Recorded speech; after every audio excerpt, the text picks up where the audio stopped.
komoditi padi itu tidak kalah menguntungkan, tidak kalah lebih ekonomi daripada komoditi lainnya. Nah,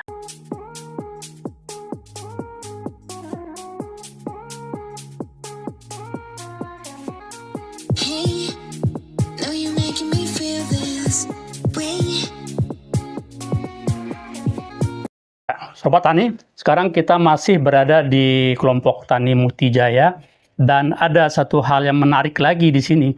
Kalau di daerah perkotaan kita dihadapkan kepada persoalan alih fungsi lahan yang tidak terbendung.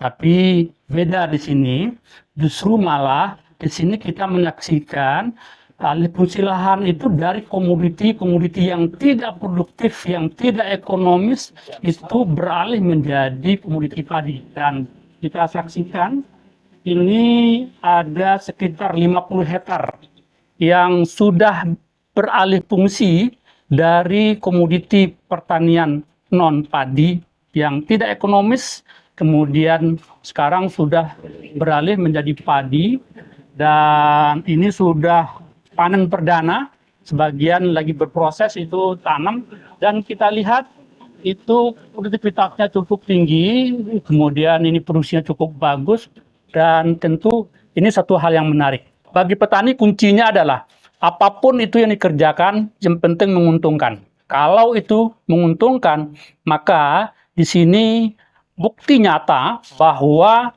komoditi padi itu tidak kalah menguntungkan, tidak kalah lebih ekonomi daripada komoditi lainnya. Nah, oleh karena itu, ini Pak Koordinator Penyuluh, sudah berapa lama nih Pak di sini dibuka lahan ini, sehingga sekarang kita bisa saksikan 50 hektar ini. Dari kapan dibukanya? Iya Pak, terima kasih Pak. Sebelumnya pada alih fungsi komoditi lah kalau kami bilang Pak, ini dari perkebunan ke pertanian ini Pak, itu dimulai pada tahun 2019 akhir, awal 2020 Pak. Cuman kalau zaman itu masih belum segencar kayak sekarang. Paling satu musim tuh ada 5 atau 10 orang, 10 hektar. Jadi dimulai dari 2019 akhir, itu ada beberapa yang coba-coba istilahnya, tapi alhamdulillahnya berhasil. Jadi ya untuk wilayah Mukti Jaya sampai saat sekarang itu tiap musimnya pasti ada penambahan luas lahan untuk lahan pertanian Pak. Ya. Kalau posisi sekarang Pak, itu kalau menurut saya yang jadi poin positifnya bagi masyarakat petani Mukti Jaya, itu pola pikir petani di sini mungkin udah berbeda Pak. Kalau sebagian orang mungkin pola pikirnya bertani hanya untuk makan.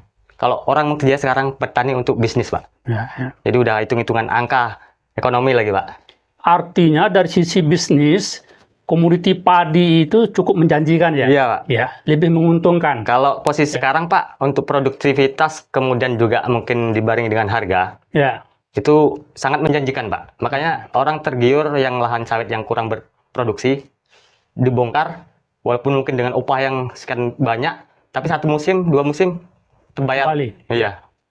Jadi investasi untuk pembukaan lahan ini itu nanti bisa 2 kali panen bisa udah terbayar. Udah Pak. Terbayar ya. Oke. Jadi Sobat Tani, dari sini kita dapat pembelajaran bahwa komoditi padi bukan komoditi yang tidak menguntungkan, tetapi adalah komoditi dari sisi bisnis yang menjanjikan. Pak Kadis, ada tambahan? Silakan Pak Kadis. Baiklah, terima kasih Pak Direktur, Ibu Kabalai, Pak Kepala Koordinator, dan para penyuluh, juga khususnya petani di wilayah Gapok Tani Mukti Jaya.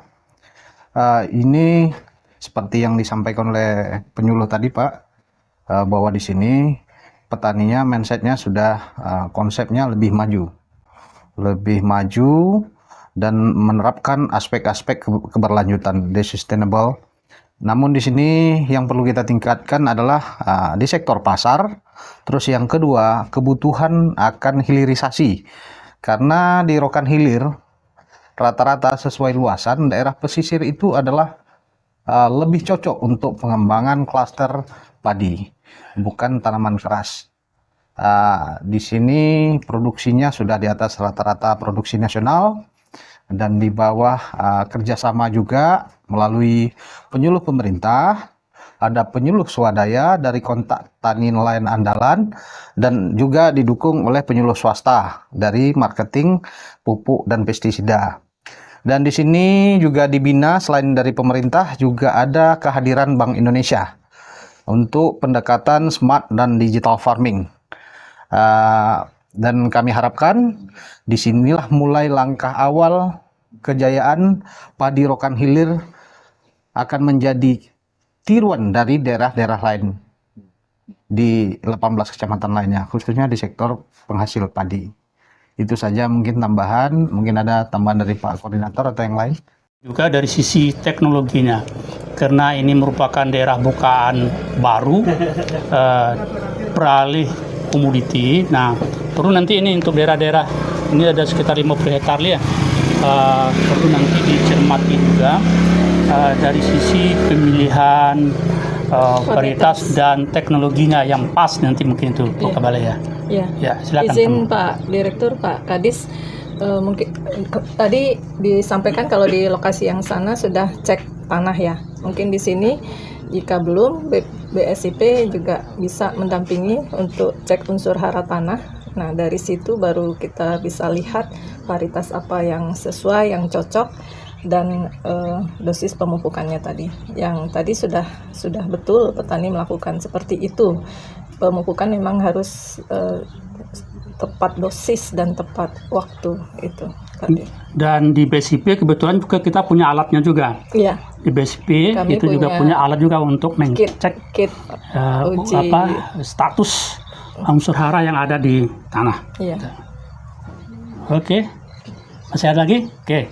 Jadi pesan dan pembelajaran yang kita ambil dari Rokan Hilir ini, jangan pernah putus semangat, kita terus berbuat untuk kejayaan petani Rokan Hilir dan Indonesia secara keseluruhan.